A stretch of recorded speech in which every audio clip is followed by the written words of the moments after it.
Assalamualaikum warahmatullahi wabarakatuh.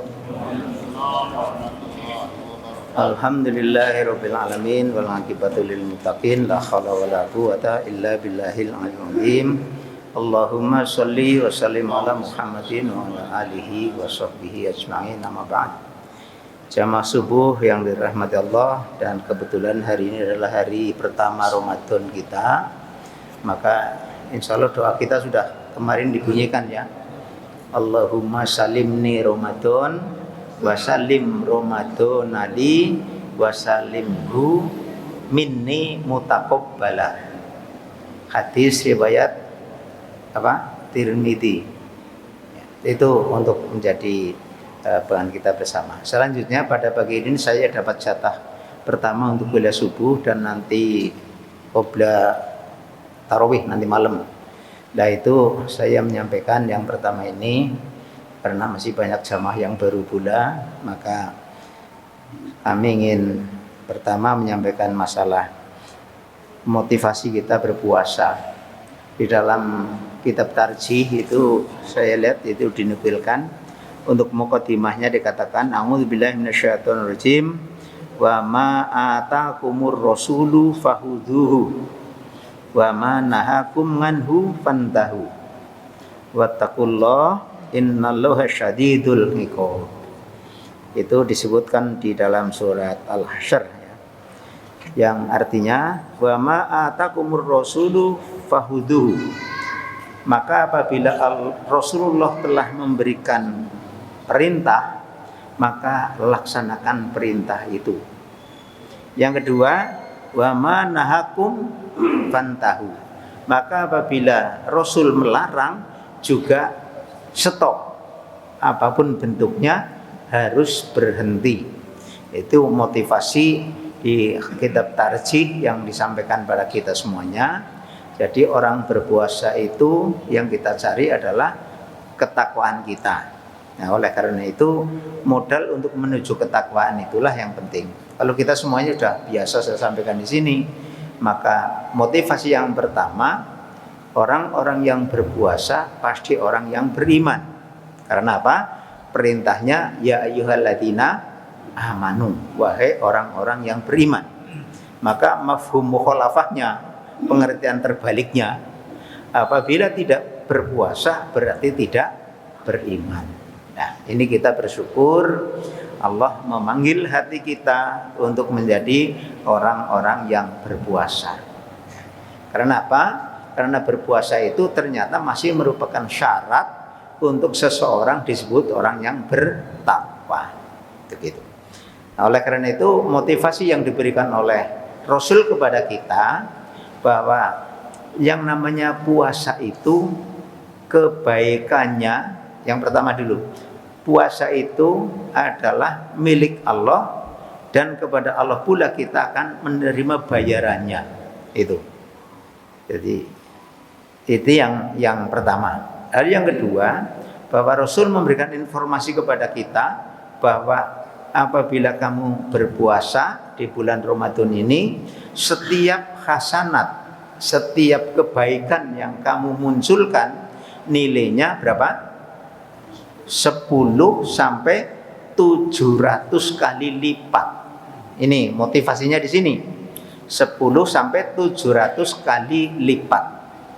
Oleh karena itu, mari kita mengambil amal-amal soleh atau hasanat-hasanat yang ada yang bisa kita jangkau dari mempelajari ilmu, kemudian termasuk datang ke masjid ini, kemudian untuk bersedekah dan sebagainya.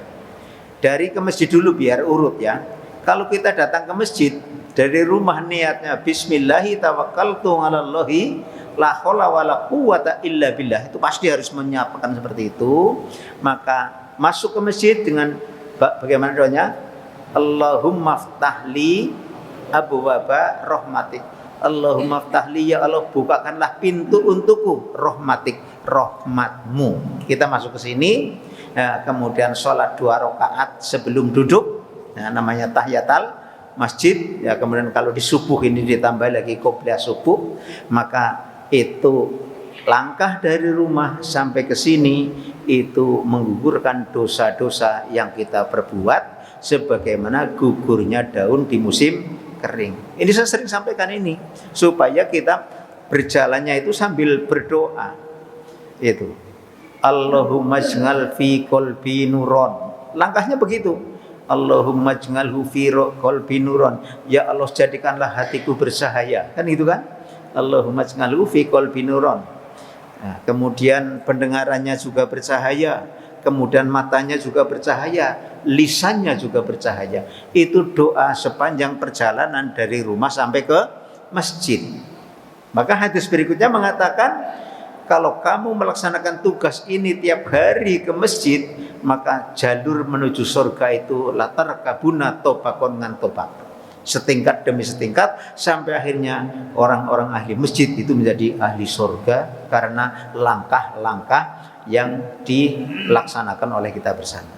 Ini luar biasa, dan ini pun menjadi enteng bagi kita yang mendapatkan hidayah Allah Subhanahu wa Ta'ala. Sebaliknya kalau orang tidak punya hidayah, ngapain pagi-pagi harus datang ke masjid, sedangkan selimut kita masih bisa untuk selimutan lagi. Itu begitu. Ya, kan itu mari kita usahakan di Ramadan ini jangan sampai gagal tidak ikut subuhan pagian, itu minimal seperti itu. Hanya bedanya kalau Ramadan ini tidak ada kopi pagi ya, bedanya di situ aja. Tapi kopinya udah di rumah tadi semuanya. Karena apa? Di Masjid 17 itu diselenggarakan kajian pagi, kajian kitab Riyadhus Shalihin, yaitu ba'da subuh barang 15 menit paling lama itu kajian subuhnya, dan habis kajian biasanya ada kopi pagi, biasanya begitu. Bukan kopi pagi, minum kopi lah ya. Ini ada orang yang mengkritisi kopi pagi siapa. Nah, oleh karena itu ada minuman yang disiapkan oleh takmir untuk harinya, hari apa? Selasa, Rabu, dan Sabtu. Ini yang untuk rutin kajian subuhnya begitu. Nah, ini mudah-mudahan nanti kita meningkatkan diri untuk bisa mengikuti kajian subuh. Pesertanya kurang lebih ada 70-an sudah. Dari sini 50, dari ibu-ibu ada 20, tapi kadang-kadang sini yang 60, sana kadang-kadang 10. Alhamdulillah ada 70-an. Nah, ini salah satu cara untuk mencari kebaikan-kebaikan, yaitu dengan mendatangi masjid gitu. Kemudian yang kedua, kita ini rata-rata untuk membaca Quran itu bulet. Ya, bulet. Oleh karena itu Allah memberikan motivasi lewat Rasulnya bahwa orang yang membaca Quran dengan terbata-bata artinya belum lancar, pahalanya 2 kali lipat. Itu. Maka Pak Hayanto kalau membaca Quran terbata-bata saja, ya, jadi pahalanya 2 kali lipat ya. Itu misalnya begitu.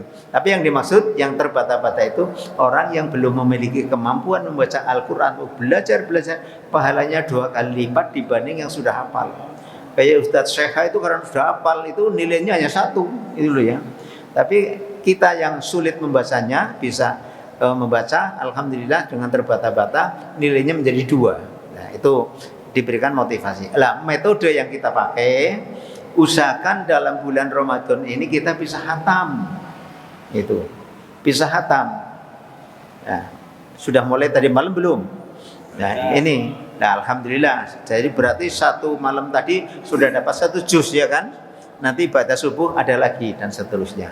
Karena kalau sudah biasa membaca itu cukup dengan 40 menit itu 1 juz selesai. Itu begitu, ya. Kebiasaannya. Tapi kalau kita yang terbata-bata itu mungkin 1 juz untuk bisa 8 hari itu. Karena apa? 1 lembar kemampuannya sehari. Nah, ini ada metode misalnya grup Masjid 17 itu mengadakan motivasi bersama, yaitu grup membaca Al-Quran berjamaah. Misalnya kita memiliki ada 15 anggota misalnya.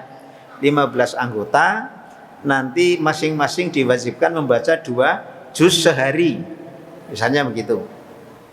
Nah, kalau sudah seperti itu nanti diberi waktu 1 juz ini harus selesai 3 hari misalnya. Nah, kemudian nanti berarti 6 hari. Tanggal sekian sampai sekian 15 orang membaca 2 juz maka akan khatam pada waktu umur 6 hari misalnya. Ini metode motivasi agar kita ini bersemangat membaca Al-Quran. Begitu. Dengan dibuat grup seperti itu, nanti akan dikembangkan lagi, otomatis akan berkembang grup-grup itu. Dan siapa yang mau mulai monggo. Nah ini mungkin takmirnya ini bagaimana supaya kita bisa, Mas Sekretaris nih, monggo coba dipikirkan itu supaya nanti didaftar saja siapa yang ingin ikuti grup kajian membaca Quran dengan grup-grupan itu, maka bisa 6 hari khatam itu. Lah kalau sudah 6 hari khatam berjamaah, ada doanya di situ kan. Itu lah, ini metode yang perlu kita gunakan. Itu yang saya kira bekal-bekal seperti yang disampaikan tadi malam oleh Ketua Takmir, bahwa 3 komponen utama yang harus kita miliki adalah apa? Kita terbebas dari dosa. Kemudian berikutnya ada 3 hal tadi malam kan ya. Ada yang pakai tanda 3 tonggak yang harus dikuasai pada bulan Ramadan itu, yang diantaranya adalah habis Ramadan kita sudah terbebas dari dosa. 3 hal itu ya. Saya tadi malam hafal banget, tapi sekarang untuk mengumumkan kelalen itu ya. Itu. Dan ini yang perlu kita perhatikan. Kajian tadi malam itu menjadi sangat penting supaya kita punya target dalam bulan Ramadan ini apa sih? Apa yang harus kita selesaikan? Apa yang harus kita miliki sehingga misalnya bulan Ramadan depan kita tidak ketemu, maka kita sudah lapor kepada Allah, ya Allah, kemampuanku Ramadan kemarin hanya ini saja. Maka menghadap Allah dengan tenang. Karena apa? Karena kita sudah memiliki bekalnya. Nah, oleh karena itu target minimal kalau saya katakan hendaknya bisa khatam Quran walaupun 1 kali. Kalau yang sudah biasa berkali-kali silakan saja. Ini rata-rata kalau kesepuan itu ada yang sudah sampai 5 kali itu khatam Qurannya. Itu gitu. Kalau yang muda-muda ya 1 kali bis alhamdulillah itu loh ya. Tapi ya anggar sing urung tau khatam ya innalillahi gitu ya. Dan monggo kita usahakan motivasi-motivasi ini yang saya sampaikan kepada kita semuanya. Mudah-mudahan apa yang diperintahkan Rasul bisa kita laksanakan dengan sebaik-baiknya. Apa yang dilarang oleh Rasul kita tinggalkan sekuat tenaga supaya puasa kita tidak batal. Kemudian saya tambahi, niat puasa itu mutlak harus dilaksanakan setiap hari. Jangan sampai ada orang mengatakan niat puasa itu dilaksanakan sekaligus. Aku niat puasa 6 bulan Ramadan misalnya gitu. Itu tidak ada petunjuknya kalau itu. Yang ada petunjuknya adalah Rasul mengatakan tidak ada puasa bagi orang yang tidak niat sebelum Sebelum fajar. Ya, karena niat itu untuk sendiri-sendiri. Maka ini untuk diketahui, paling tidak imam mengatakan monggo sampai niat puasa. Itu mengingatkan karena perintah Rasul yang itu dimuat di dalam tarjih bahwa hendaknya kita niat puasa sebelum sebelum fajar. Jadi kalau sudah fajar kelalen orang niat puasa, menurut fikih kajiannya puasa ora sah kan begitu. Nah ini yang harus kita pahami, kita ketahui sehingga niat itu tetap harus ada. Ya, karena apa? Niat itu merupakan bentuk pembaharuan keyakinan kita kepada sebuah ibadah itu. Dan ini keterangan ini yang disampaikan oleh Allahyarham Pak Aka Ansori, ketua PDM dulu ya. Itu seperti itu. Mengapa kita harus setiap saat melaksanakan niat dan tajdidun niat, merubah niat memperbaharui niat, karena niat itu sebagai tonggak sah dan tidaknya sebuah ibadah. Karena apa? Rasul mengatakan innamal a'malu binniyat. Sesungguhnya sahnya ibadah itu atau sahnya amal perbuatan kita tergantung kepada niatnya. Di sini niat menjadi sangat penting, sehingga kajian niat itu pasti ditulis pertama di semua kitab, hampir kitab bahasa Arab semuanya pasti niat dulu diperbaiki. Nah, Ini untuk menjadi kajian kita bersama. Mudah-mudahan Allah menolong kita dengan ilmu yang sedikit ini, kita memiliki kemantapan untuk beribadah. Selamat untuk kita semuanya bisa memasuki Ramadan, dan mudah-mudahan kita istiqomah mengikuti kegiatan di masjid ini sehingga akhir Ramadan bisa kita jangkau bersama. Yang mudah-mudahan sekarang ini kita seperti orang persiapan bayi yang mau dilahirkan, maka keluar Ramadan insya Allah kita sudah terbebas dari dosa-dosa yang kita berbuat bersama. Demikian Bapak Ibu yang saya hormati, mari kita akhiri kajian kita dengan doa kafaratul majlis. Subhanakallahumma bihamdika asyhadu an la ilaha illa anta astaghfiruka wa atubu ilaik. Alhamdulillahirabbil alamin. Assalamualaikum warahmatullahi wabarakatuh.